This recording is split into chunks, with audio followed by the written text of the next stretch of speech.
Good evening, everyone. Welcome to NTD Tonight. I'm David Zhang. Here's a preview of some of today's top stories.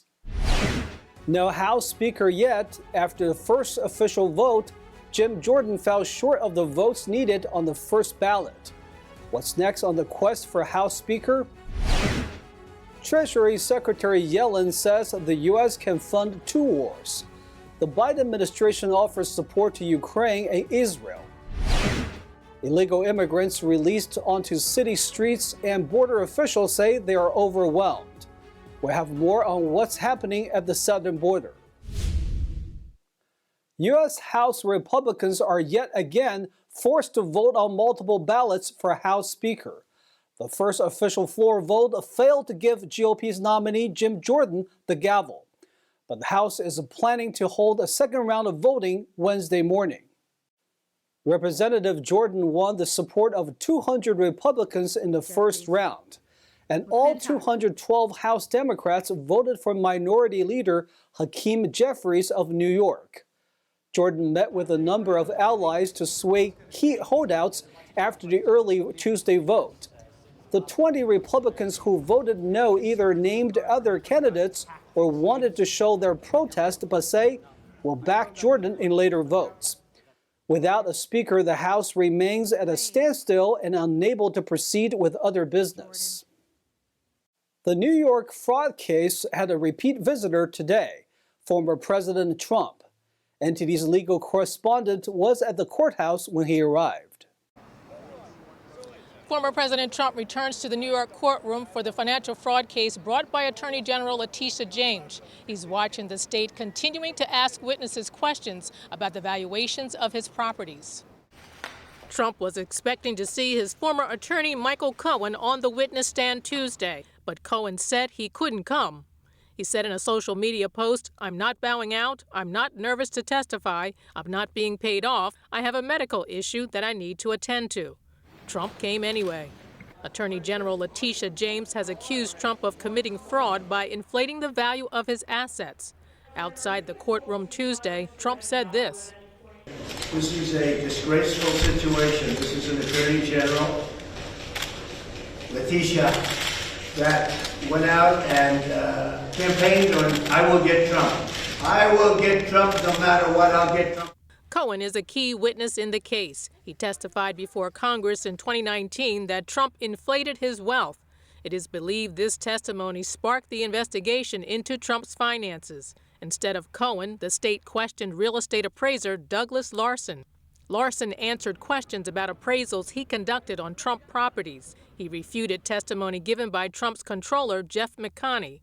Larson said he never spoke to McConney about valuations contained in the financial statements, explaining that he didn't have any specific expertise in calculating values. And besides, his appraisals were conducted on behalf of lenders, not for Trump entities. Larson stayed on the stand for the afternoon session and continued to deny having any involvement in assisting any Trump employee with calculating property values. Trump will return to the courthouse Wednesday and Thursday to continue watching witness testimony. As for Cohen, he's expected to take the stand next Tuesday. A top U.S. general has landed in Israel ahead of an expected ground assault on Hamas. U.S. General Michael Kurilla is head of U.S. Central Command. He told Reuters he will ensure Israel had what it needs to defend itself. Kurilla is also expected to outline U.S. military support aimed at preventing an expansion of the Israel-Hamas conflict. According to Pentagon officials, U.S. Secretary of Defense Lloyd Austin has ordered that roughly 2,000 troops prepare for potential deployment to Israel to help with tasks like medical and logistical support. Treasury Secretary Janet Yellen claims that the U.S. is financially strong enough to support wars in both Ukraine and Israel. In an October 16th interview with Sky News, Yellen was asked whether American aid for Israel comes with any conditions. Yellen insisted that, quote, America stands behind Israel, period. America can certainly afford to stand with Israel and to support Israel's military needs. And we also can and must support Ukraine in its struggle against Russia. Yellen also said the House needs a speaker first before funds can be appropriated for aid to Israel. The Treasury Secretary's comments come a day after President Biden told CBS 60 Minutes that the U.S. can support both allies. Two diverging views on Israel's self-defense. China's foreign minister saying Israel has gone too far, and the U.S. repeats that it has Israel's back. Let's take a closer look. The U.S. is sending another carrier strike group to the Middle East as the Israel-Hamas war rages. That's as Israel wastes a ground invasion of Gaza. The U.S. has made it clear that the warships are not there to join the fight, but says their presence would send a deterrent message to Iran and its proxies in the region. China's Foreign Minister Wang Yi said on Sunday that Israel has gone too far, accusing its actions of going beyond self-defense. The U.S. is voicing a different view. Israel has the right, indeed it has the obligation to defend itself against these attacks from Hamas and to try to do what it can to make sure that this never happens again. Here's an expert's take on China's remark. Because this is part of China's overall plan. And when I say China, I mean the Chinese Communist Party. It's really to wrap the United States into 4 separate wars where we're spread too thin to defend ourselves. And those 4 separate wars are also plus a terrorist organization or several terrorist organizations. So when they say that it's gone too far, it gives the license to Iran to also join the fight and to make this a much bigger issue than it should be on the face of it. Israel has ordered over 1 million in northern Gaza to evacuate to the south, warning there could be significant ground operations. Worth noting, Israel regularly warns civilians ahead of its attacks on Hamas's weapons storage areas, giving residents time to evacuate. Hamas launched its unprecedented strike on Israel last Saturday. The terrorist group that controls Palestine fired thousands of rockets at Israel. Gunmen also streamed across Israel's border, killing over 1,400 people and taking almost 200 hostages. Israel vowed to wipe out the terrorist organization, pounding the Gaza Strip with airstrikes. It also cut off electricity, food, fuel, and water around Gaza until Hamas releases Israeli hostages. According to America's top diplomat Antony Blinken, the border crossing between Egypt and Gaza will reopen, so humanitarian aid can reach Palestinians. The Biden administration has warned the U.S. banks that they cannot reject illegal immigrants' loan applications based solely on their immigration status. The Department of Justice and the Consumer Financial Bureau say this type of rejection is unlawful. The Biden administration has issued a warning to all U.S. banks and other financial institutions that they cannot reject an illegal immigrant's credit application based solely or predominantly on their immigration status. Last week, the Department of Justice, or DOJ, and the Consumer Financial Protection Bureau, or CFPB, said in a statement, quote, "Credit applicants are protected from discrimination on the basis of their national origin, race, or other characteristics covered by the Equal Credit Opportunity Act, regardless of their immigration status." The two agencies said that they were issuing the warning due to many consumers being rejected for auto, student, personal, and equipment loans because of their immigration status.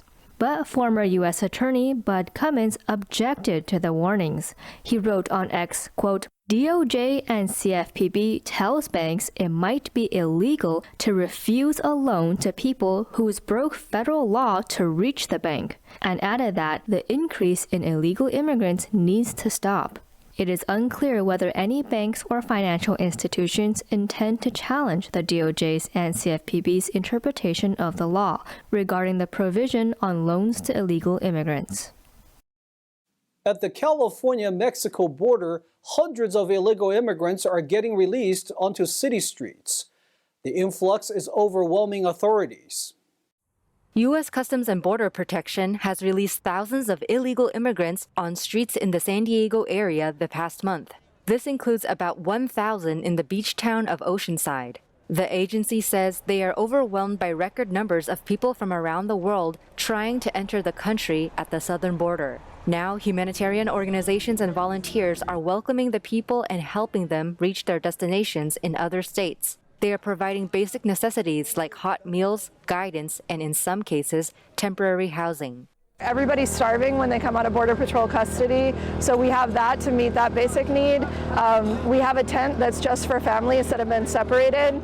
Immigrant Defenders Law Center executive and founder Lindsay Toxilowski has been on the ground in San Ysidro and has seen the spike firsthand. We've had 14,000 people come through here since September 13th. And in those cases, we have, many cases where part of the family gets processed and dropped off in Riverside County, or people are in Texas, or people are still in custody while their family members have been released. Most of the street releases take place in San Ysidro, a district in San Diego that borders the Mexican city of Tijuana. Initially, at the first about 8 days of this issue, we had them dropping people at the border at San Ysidro and also here, and also in North County, San Diego, and Far East County, San Diego. So there were 4 drop-off locations. For the ones that were down here close to the border, we have consolidated them here because we don't have the staffing to be able to respond to 2 places at once. In a recent meeting, Toxilowski said the San Diego Board of Supervisors has authorized $3 million to support the relief. Their organization estimates an average of more than 550 people a day are released on the streets. We'll take a short break now, everybody, but here's a look at what we have for you when we come back. LinkedIn and Ford are the latest to announce layoffs.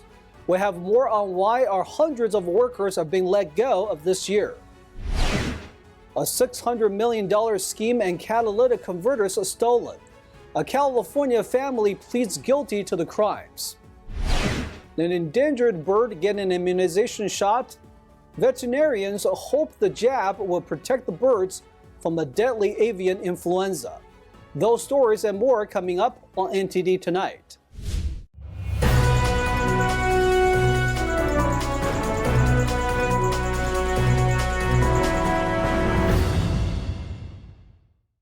Welcome back to NTD Tonight. I'm your host, David Zhang.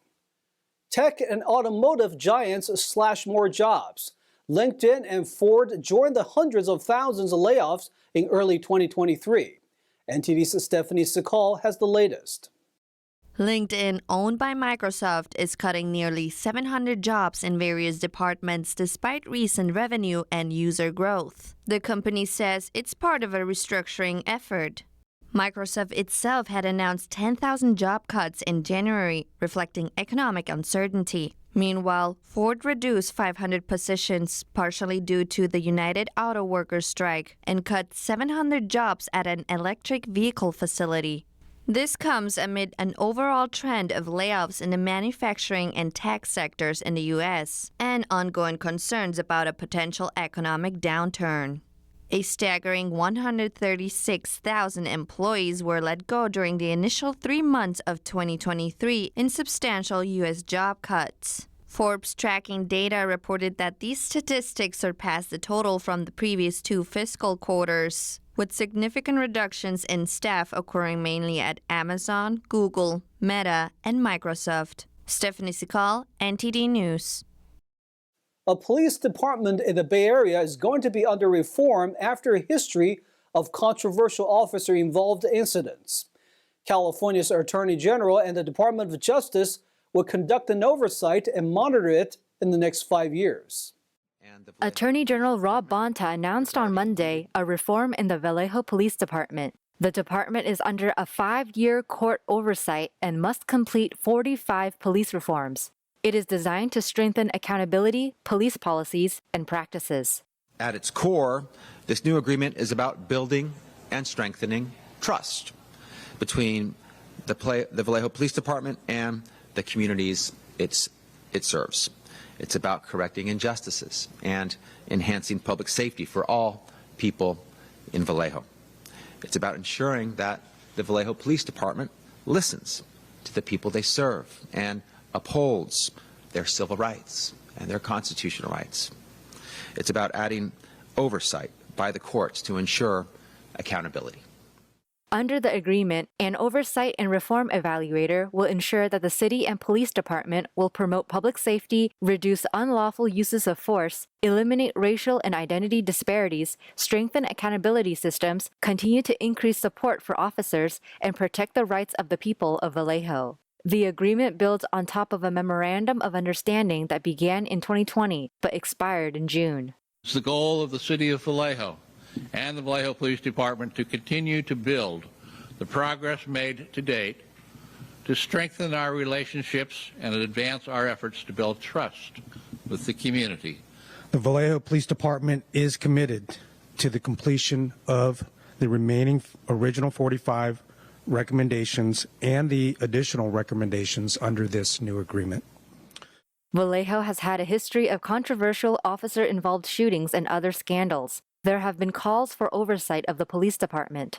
This is not the first time the DOJ proposed to reform a city's police department. In August 2021, it proposed a similar 5-year plan with Bakersfield after accusations of police using excessive force.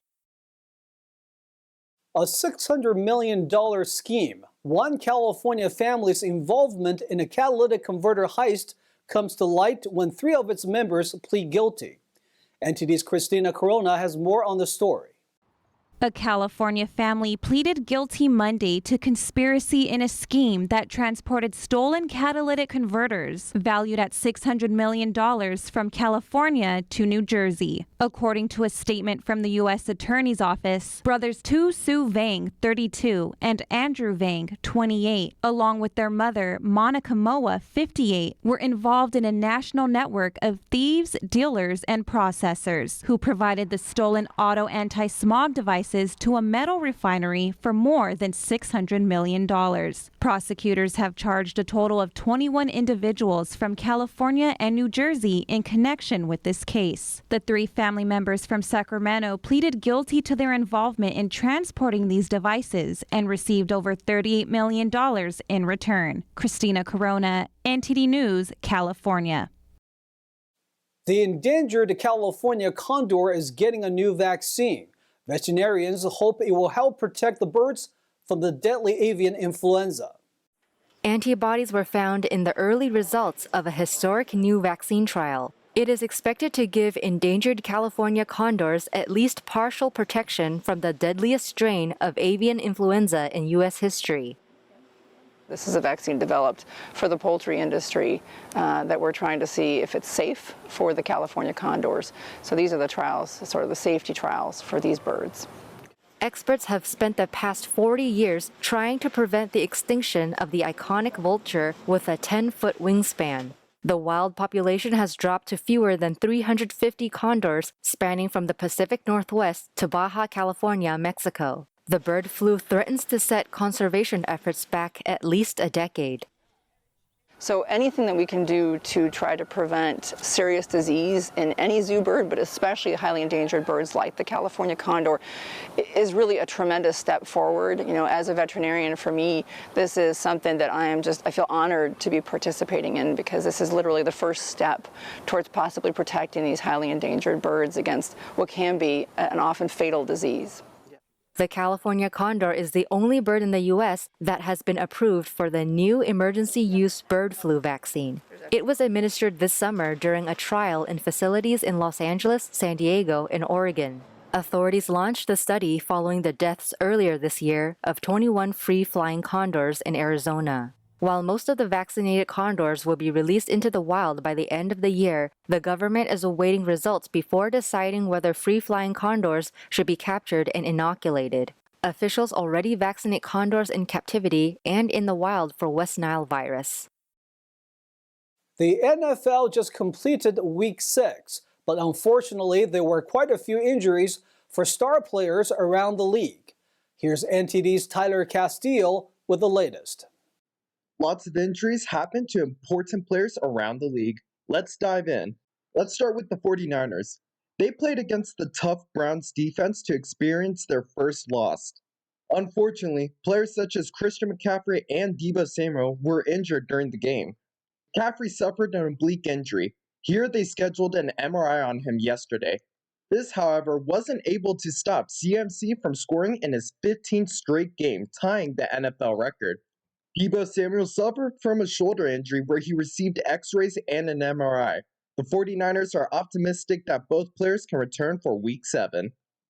Onto the Detroit Lions. Despite having the best start to a season since 2011, Coach Dan Campbell announced David Montgomery suffered a rib injury that affected his cartilage and is expected to miss some time. This is rough news because their secondary running back Jahmyr Gibbs is still injured from Week 4, so we can expect running backs such as Craig Reynolds to see more carries for the next couple of weeks. The Chicago Bears quarterback Justin Fields is out with a dislocated thumb, and he is expected to miss Week 7. Speaking of quarterbacks, the Tennessee Titans' Ryan Tannehill suffered an ankle injury against the Ravens. He is not expected to miss any time and not required to get surgery. And yes, we are still on quarterbacks, now to the Indianapolis Colts, where rookie Anthony Richardson is expected to undergo a season-ending surgery for his shoulder. Lastly, Jimmy Garoppolo, the current Las Vegas Raiders quarterback, unfortunately left the game with a back injury and is expected to undergo more testing to see the severity of the injury. Garoppolo currently leads the NFL in interceptions from quarterbacks. We wish them all a speedy recovery. That's all we've got for you tonight. We would like you to join us again on NTD Tonight every weekday at 9 p.m. I'm David Zhang. Have a wonderful evening.